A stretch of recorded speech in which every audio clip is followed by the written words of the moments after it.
کون سے ڈالر آنے ہیں؟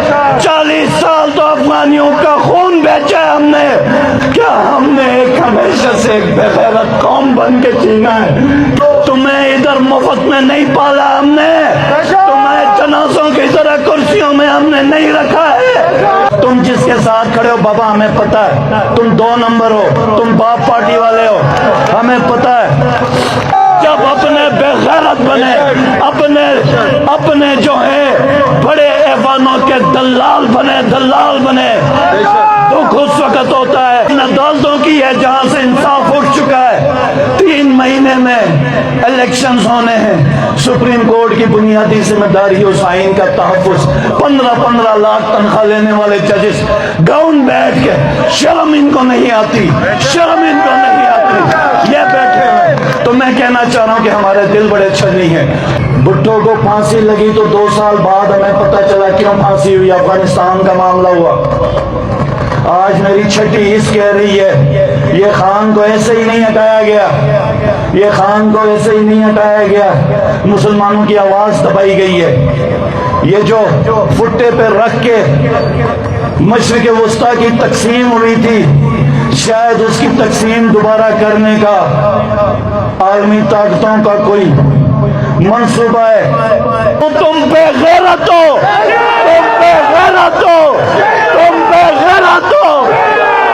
یہ پاکستان جب ہم نے حاصل کیا, نہ یہاں پہ فوج تھی, نہ یہاں کی کوئی عدلیہ تھی, نہ یہاں کی کوئی پولیس تھی. ہم نے جو یہ پاکستان آزاد کیا, جو حاصل کیا, ہم نے ہماری جو اس مملکت کی جو بنیاد ہے وہ کلمہ پاک ہے, لا الہ الا اللہ محمد رسول اللہ. ہم مسلمان ہیں, ہم نے یہ ملک اسلام کے نام پہ حاصل کیا. ہم نے بچپن سے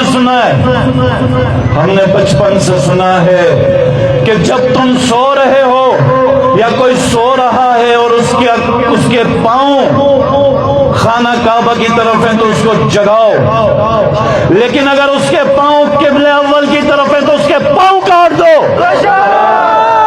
اتنی تعظیم, اتنی تکریم, کیونکہ قبلہ اول نے اللہ کے انبیاء کو اپنے آغوش میں پالا ہے, اور اس کی تکریم اور حفاظت مسلمانوں پر فرض ہے. اور یہ جو پاکستان ہم نے حاصل کیا, ہم نے لا الہ الا اللہ کی بنیاد پہ حاصل کیا. میں آپ کو ایک واقعہ سناتا ہوں علامہ اقبال کا, کہ اس وقت شاید پاکستان کا نام بھی تجویز نہیں ہوا تھا. وہ بیمار تھے, بستر پہ لیٹے تھے, آخری ایام تھے.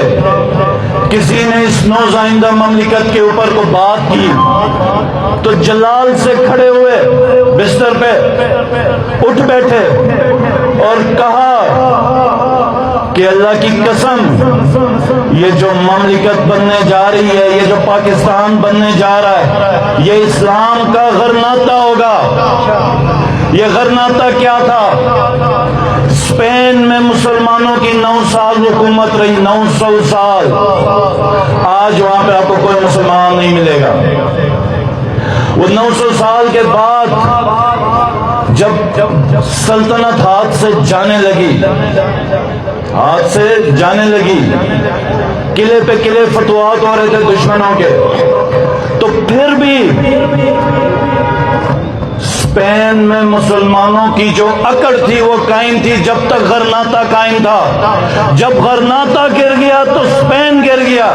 تو ہم آج ارباب اختیار سے پوچھتے ہیں کہ یہ پاکستان تو غرناطہ تھا, اس کو کون سا سانپ سو گیا ہے؟ کون سے؟ جس مقصد کے لیے ہم نے یہ ملک حاصل کیا تھا, ہم نے اس مقصد کے لیے کھڑا ہونا ہے. ابھی علامہ صاحب نے بات کی, اللہ نے 3 چیزوں کا وعدہ کیا ہم سے. ایک عزت ذلت کا, کسی نے عزت ذلت نہیں دینی ہے, مالک وہ ہے. اور دوسری رزق کا کہ بھوک بھی وہ دیتا ہے، رزق بھی وہ دیتا ہے۔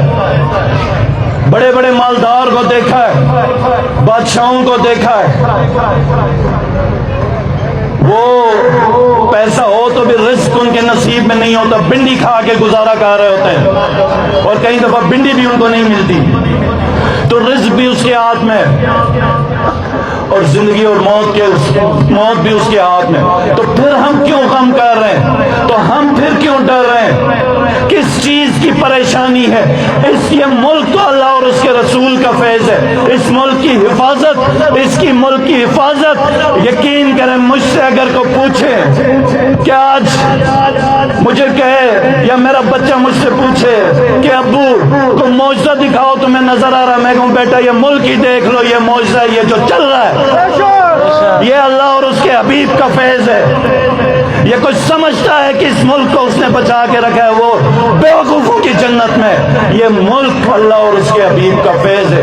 جتنی غلطیاں، جتنی ناشکری، کفران نعمت ہم لوگوں نے بحیثیت قوم اس ملک کے ساتھ کی ہے، شاید ہی کسی قوم نے کی ہو، اور جتنا بڑا انعام پاکستان کی صورت میں ہمیں ہوا کسی اور قوم پہ نہیں ہوا کہ گلگت بلتستان پہ ایک قوت آ جاتی ہے، اور گلگت بلتستان کی ایک آبادی پوری کو جھاڑو کی طرح صفائی دے کے سیاچن کے قریب ایک قصبے میں یا کسی ایک گاؤں میں کے برابر کے رقبے میں اس کو ٹھونس دیتے ہیں، پھر اس کے گرد کنکریٹ کی دیوار کھڑی کرتے ہیں، پھر پچھلے صرف 10 سالوں میں 1.5 لاکھ کے قریب گلگت بلتستان کے لوگوں کو شہید کیا جائے،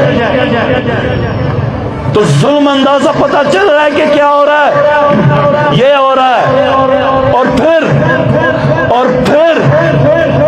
ایک تو بندے شہید ہوئے، پتہ ہے دکھ کب ہوتا ہے؟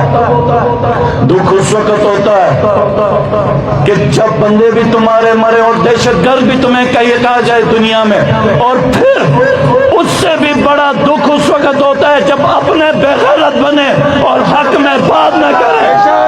دکھ اس وقت ہوتا ہے جب مسلمان کہیں کہ ہم نے مذمت کی ہے۔ میں کہتا ہوں تم اپنی مذمت اپنے چندے میں رکھو، نہیں چاہیے یہ مذمت، اٹھ کے کھڑے ہو جاؤ جس طرح حق ہے۔ مجھے لگ رہا ہے کہ یہ جو واقعہ ہے یہ بالکل وہی ہوگا جو پی ٹی آئی کے ساتھ 9 مئی میں کیا گیا تھا۔ اس واقعے کی بنیاد پہ فلسطین کا قتل عام نہ ہو جائے، تو اٹھے ہماری حکومت، اٹھے ارباب اختیار۔ اگر ہماری ریاست نے واضح سائڈ نہیں رکھی تو ہم جتنی ہماری حیثیت ہے ہم گلگت بلتستان میں اسٹرائک کی کال دیں گے، اور پورے گلگت بلتستان میں، اور پوری کوشش کریں گے، اور یہ ایک دن آدھے گھنٹے کی نہیں ہوگی۔ اور مجھے آپ سب سے، پورے پاکستانیوں سے گلہ بھی ہے، بہت شدید گلہ ہے۔ ہمیں پتہ چلتا ہے کہ کیا حق ہے کیا ناحق ہے، کون ظالم ہے کون مظلوم ہے، کون سچ ہے کون جھوٹ ہے۔ ہم دل میں سوچتے ہیں ہاں یہ ہے، لیکن اپنا کردار ادا نہیں کرتے، اپنا کردار ادا نہیں کرتے۔ میں نے اعلان کیا ہے اسٹرائک کا، اور مجھے پتا ہے میں نے کدھر کس کو بند کرنا، اور میں بند کروں گا۔ میں اپنی ذات سے اپنا کردار ادا کروں گا فلسطین کے لیے۔ تم لوگ ساتھ ہو، تم لوگ ساتھ ہو، انشاءاللہ تعالی پاکستان کی حکومت واضح موقف اختیار کرے اور سائڈ پکڑے، یو این کی اسمبلی کو بلائے، سیکیورٹی کاؤنسل کو بلائے، OIC کو بلائے۔ ہمارے دل اس ملک کے اندر ہونے والے واقعات پہ پہلے ہی چھلنی ہے، بہت چھلنی ہے، اور ہم اپنے جذبات اس ملک کے خاطر باندھ کے رکھے ہوئے ہیں، ورنہ یہاں پہ اب کوئی آئین، کوئی کورٹ نہیں ہے، کوئی انصاف نہیں ہے کہ انسان کسی سے امید رکھے۔ یہ قاضی فائز عیسیٰ کے نام پہ ایک میں واقعہ ان کے نظر کرتا ہوں. ایک جنگل سے طوطا طوطی